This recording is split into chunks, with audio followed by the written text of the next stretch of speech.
నమస్తే. ఇన్నాళ్ళు నన్ను సపోర్ట్ చేస్తూ, ఎంకరేజ్ చేస్తూ మీ ప్రేమని నాకు అందిస్తున్న ప్రతి ఒక్కరికి కృతజ్ఞతలు. అలాగే ఈ వీడియో కూడా ఖచ్చితంగా మీకు ఉపయోగపడుతుంది. లైక్, షేర్ అండ్ సబ్స్క్రైబ్ చేసి మీ సపోర్ట్‌ని నాకు అందించండి. అలాగే ఈ వీడియో పట్ల మీకున్న అభిప్రాయాన్ని కామెంట్ సెక్షన్‌లో కామెంట్ చేసి తెలియజేయండి. ఇప్పుడు వీడియోని చూద్దాం.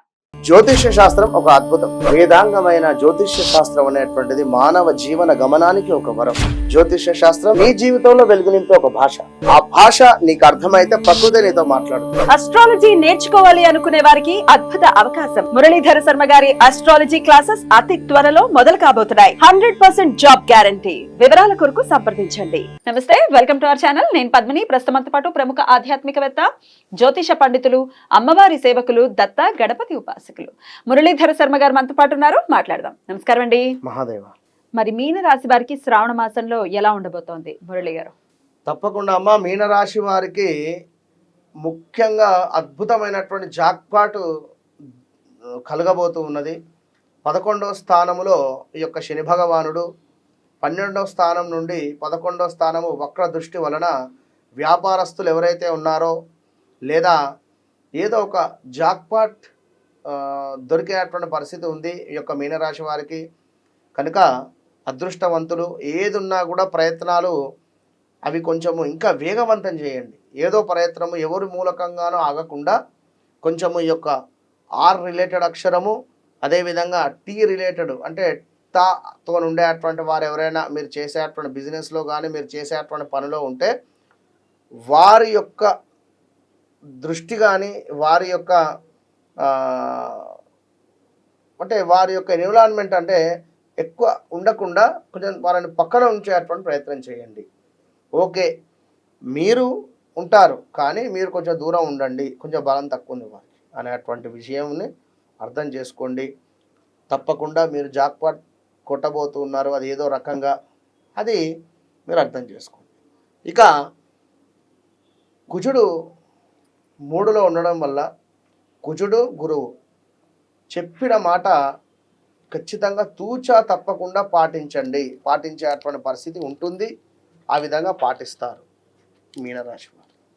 మరి ఎట్ ద సేమ్ టైం మీనరాశి వారికి పంచమ స్థానములో ఈ యొక్క శుక్రుడు అదేవిధంగా సూర్యుడు కలిసి ఉన్నారు. 17వ తారీఖు తర్వాత వీరు మార్పు జరగబోతున్నది 6వ స్థానానికి.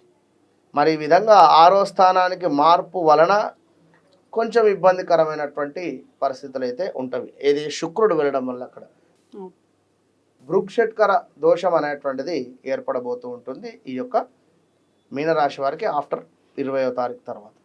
కనుక కొంచెం జాగ్రత్తగా ఉండండి. మరి ఏదైతే ధనము కోల్పోయి ఉన్నారో ఆ ధనము తిరిగి వచ్చేటువంటి పరిస్థితి, ఎక్కడైతే ఇన్వెస్ట్మెంట్స్ చేసుకొని ఉన్నారో 22, 23లో లాస్ అయిపోయి ఉన్నారో అవి తిరిగి వచ్చేటువంటి దాఖలాలు ఉన్నవి. వ్యాపార భాగస్వాములందు కొంత విరోధము ఏర్పడేటువంటి పరిస్థితి ఉంది. ఆరోగ్య వృద్ధి అద్భుతంగా మారబోతూ ఉన్నది. ఉద్యోగస్తులు పై అధికారుల నుండి ఒత్తిడిని ఎదుర్కొంటూ ఉన్నారు. ఆ యొక్క ఒత్తిడి తప్పకుండా కూడా తక్కువ అయ్యేటువంటి పరిస్థితి గోచరిస్తూ ఉంది. ఇంకా చూసుకున్నట్టయితే పుత్రుల అభివృద్ధి అద్భుతంగా ఉంది. ఆ అభివృద్ధి చూసి గర్వపడేటువంటి పరిస్థితి కూడా గోచరిస్తుంది. వాహన సౌఖ్యము ఉన్నది ఇక్కడ. ఇంకా చూసుకున్నట్టయితే బంధుమిత్రులతో వైరము ఉంది ఇక్కడ. మీరు ఎప్పుడో 2022లో ఇన్వెస్ట్ చేస్తున్నారు డబ్బులు, అవి లాస్ అయిపోయి ఉన్నాయి. వారు ఇప్పుడు ఇస్తా అప్పుడు ఇస్తా రేపిస్తా మాపిస్తా అనేటువంటి సందర్భంలో ఈ నెలలో వచ్చేస్తాయి ఖచ్చితంగా కూడా. లేదా ఈ యొక్క మీనరాశి వారు కొంత కోర్టు రిలేటెడ్ కానీ పోలీసు రిలేటెడ్ కానీ తిరిగేటువంటి పరిస్థితి ఉంది. ఈ డబ్బులు ఎవరైతే ఇవ్వలేదో వారికి సంబంధించి చెక్ బౌన్స్ వేయడమా లేదా వారికి సంబంధించి ఏమైనా ఇబ్బందికరమైనటువంటి పరిస్థితులు ఎదుర్కోవడమా అయితే గోచరిస్తుంది. కనుక కొంచెం జాగ్రత్తగా ఉండండి. ఇంకా చూసుకున్నట్టయితే ఈ యొక్క మీనరాశి వారికి ఉద్యోగం కోసం ఎవరైతే ఎదురు చూస్తూ ఉన్నారో వారికి తప్పకుండా ఆగస్టు నెలలో ఉద్యోగం దొరికేటువంటి పరిస్థితి ఉంది. అయితే విషయం ఏమిటి అంటే మీ జాతకములో కొంచెము శని భగవానుడు కానీ లేదా గురువు కానీ ఇబ్బందికరంగా ఉంటే ఉద్యోగం కూడా ఇబ్బందికరంగానే ఉంటుంది. మరి ఇక్కడ గోచారం ఇది చెప్పేది, గ్రహచారం కాదు. గ్రహచారంలో మీరు జన్మించినటువంటి సమయానికి ఒక జన్మ చాట్ అనేటువంటిది ఉంటుంది. ఆ యొక్క చాట్లో గురు దశ, శని దశ, రాహు దశ, బుధ దశ, సూర్యుని యొక్క దశ, ఈ దశలలో అంతర్దశలు ఉంటవి. అందులో భుక్తి కూడా ఉంటుంది. మరి దీనికి సంబంధించి చక్కగా కూడా మీరు మీ జన్మనామం ఏమిటి, పేరు ప్రకారంగా ఉందా, మరి వ్యవహారిక నామం వేరా, జన్మనామం వేరా, మరి అట్లా ఉన్నా కూడా కొంత ఇబ్బందికరమైనటువంటి పరిస్థితులు ఫేస్ చేయాల్సి వస్తుంది ఇక్కడ. విన్నారా? ఇప్పుడు హీరో రాజు తరుణ్ ఉన్నాడు, తనది వచ్చేసి కర్కాటక రాశి, అదేవిధంగా కర్కాటకానికి సంబంధించింది పుష్యమి నక్షత్రం అంతా అది. విన్నారా? మరి రాజు తరుణ్ ఉదాహరణకు అందరికీ రాజు తరుణ్ అని తెలుసు కదా, రాక్షరం తులారాశి కిందనే తీసుకుంటాం, చిత్తా నక్షత్రం ఉదాహరణకు. కనుకనే ఏదో ఒక విషయం బయటపడింది, ఏదో ఒక సంచలనం జరిగింది మొన్న. కనుక ఒకసారి మీరు అర్థం చేసుకోండి ఇక్కడ విషయాన్ని. ఎప్పటికీ మనకు డేట్ ఆఫ్ బర్త్ పుట్టిన సమయం ప్రకారమే అది 100కు 100% కరెక్టే అయినప్పటికీ కూడా మనం ఏ విధంగా ఉంటున్నాము, మనము చేసేటువంటి పని ఏమిటి, మనం ప్రతిరోజు దేవాలయానికి వెళ్తున్నాం, ప్రతిరోజు గురువులను పూజిస్తున్నాం, ప్రతిరోజు గురువులను కలుస్తూ ఉన్నాం, తప్పకుండా మంచి జరుగుతూ ఉంటుంది మీకు. లేదు మీరు ప్రతిరోజు ఇబ్బందికరమైనటువంటి పరిస్థితులలోనే ఉన్నారు అనుకుంటే ఇంకా ఇబ్బందికరమైనటువంటి పరిస్థితులు ఎదుర్కొనేటువంటి పరిస్థితి ఉంటుంది. ఏది ఉన్నా కూడా మన చేతిలో పనే.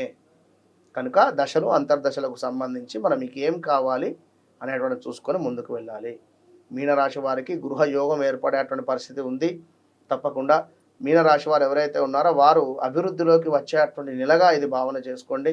కొంచెము శస్త్రచికిత్సకు డబ్బులు ఖర్చు అయ్యేటువంటి పరిస్థితి ఉంది.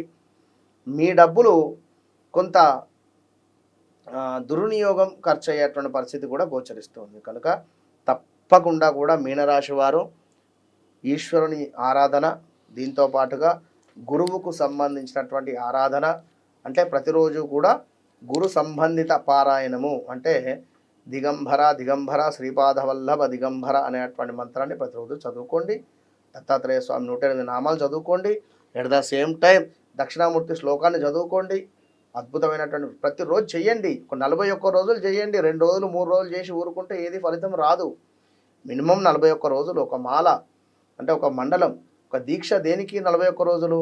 మనిషి లోపల ఉండేటువంటి కోరికలు కానీ ఇవన్నిటిని కూడా ఒక సహనంగా మనిషి మార్పుకు 41 రోజులు అనేటువంటిది చాలా ఇంపార్టెంట్ ఇక్కడ. కనుక 41 రోజులు ఏం చేసినా చేయండి. ఈ చదువు ఏదైనా పారాయణం చేస్తున్నాను 41 డేస్ పెట్టుకోండి. ప్రతిరోజు గుడికి వెళ్ళాలి 41 డేస్ పెట్టుకోండి. ప్రతిరోజు నేను కుంకుమార్చన కనబడుతుంది. కనుక ఈ విషయాన్ని గమనించుకోండి. ఆల్ ద బెస్ట్ మీనరాశి వారికి. ఆగస్టు నెలలో కొంత అనుకూల ఫలితాలు అయితే ఉన్నాయి. విన్నారా? రైట్ అండి, చాలా చక్కగా వివరించారు. ద్వాదశ రాశులకి కూడా ఈ శ్రావణ మాసం ఎలా ఉంటుంది అనేది చాలా వివరంగా తెలియజేసినందుకు కృతజ్ఞతలు మురళి గారు. నమస్కారం. మహాదేవ్.